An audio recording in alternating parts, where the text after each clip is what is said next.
کیسے ہیں دوستوں آپ؟ کوڈ آف کرمنل پروسیجر کی ایک اور لیکچر کے ساتھ آپ لوگوں کی خدمت میں حاضر ہوں۔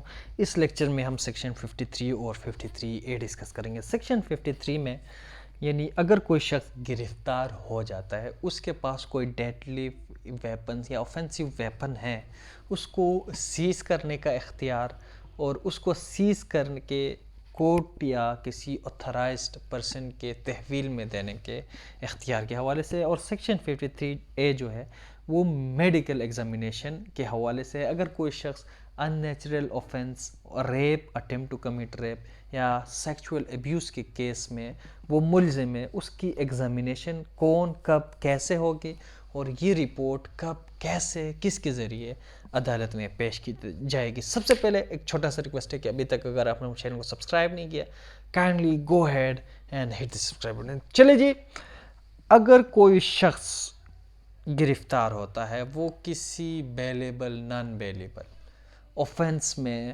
وہ گرفتار ہے، گرفتار ہونے کے بعد جو شخص اس کو گرفتار کرتا ہے وہ پاتا ہے کہ بھئی اس کے قبضے میں کوئی ڈیڈلی آفینسو ویپن، تو ان آفینسو ویپنز کو وہ سیز کرے گا اور جو بھی اتھرائزڈ آفیسر ہے، مجاز اتھارٹی ہے، اس کو پیش کرے گا یا کورٹ میں اس ویپن کو پروڈیوس کرے گا۔ اسی کے ساتھ ہمارے پاس سیکشن 53A ہے، جس میں اگر کوئی شخص زنا کے کیس میں یا اٹیمپٹ ٹو کمٹ ریپ کے کیس میں یا وہ ان نیچرل آفینس جیسا کہ ان نیچرل لسٹ جیسے کیس میں وہ ملزم ہے، یا وہ سیکچول ایبیوز کے کیس میں وہ کیا ہے، ملزم ہے، تو یہ شخص جب گرفتار ہو جائے تو گرفتار ہونے کے فوراً بعد جو شخص اس کو گرفتار کرتا ہے اس کو کسی نجی یا سرکاری ہاسپٹل میں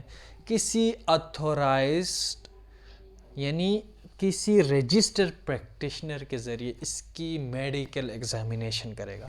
میڈیکل ایگزامینیشن کرتے ہوئے جب میڈیکل ایگزامینر، میڈیکل پریکٹیشنر اس کی ایگزامینیشن کرتے ہوئے جب یہ شخص ملزم ریسسٹ کرے، اپنی اس میڈیکل ایگزامینیشن کو کیا کرے، ریسسٹ کرے، تو پھر یہ میڈیکل پریکٹیشنر ریزنیبل اور نیسیسری فورس استعمال کرتے ہوئے اس میڈیکل ایگزامینیشن کو یقینی بنائے گا۔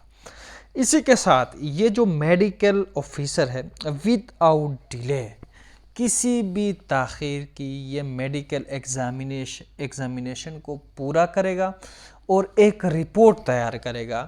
جو رپورٹ ہوگی وہ ان پرٹیکولرز پر مشتمل ہوگی۔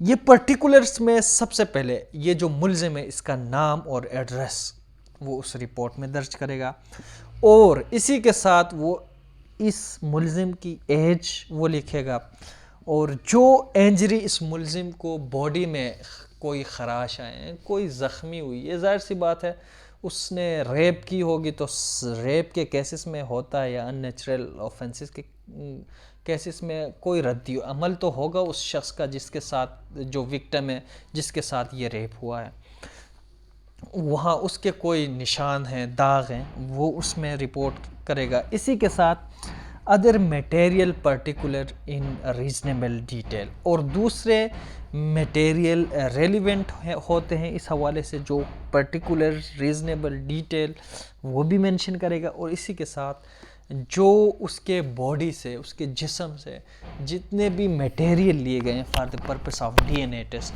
ان کو بھی جو ہے وہ مینشن کرے گا، اور فائنلی اس رپورٹ میں اس میڈیکل ایگزامینیشن کی فائنل کنکلوژن بھی وہ ڈرا کرے گا، لکھے گا اس رپورٹ میں۔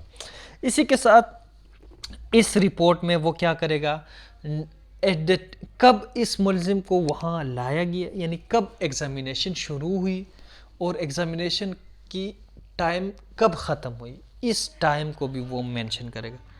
اس کو مینشن کرنے کے بعد وہ جو میڈیکل آفیسر ہے اس رپورٹ کو جو انویسٹیگیشن آفیسر ہے اس کے ذریعے مجسٹریٹ کو فارورڈ کرے گا.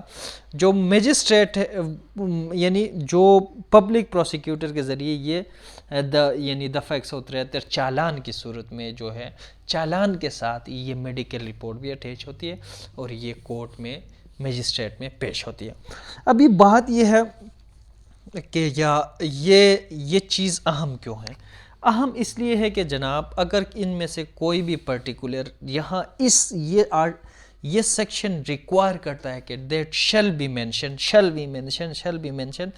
تو اس رپورٹ میں شیل مینشنڈ ہونی چاہیے. اگر اس میں سے کوئی بھی چیز مس ہے تو پھر آپ اپنے کلائنٹ کو اس کا فائدہ دے سکتے ہیں. تو چلے جی آج کے لیے اتنا ہی. مجھے دیجیے اجازت. اپنا بہت سارا خیال رکھیے. اللہ حافظ. بائے.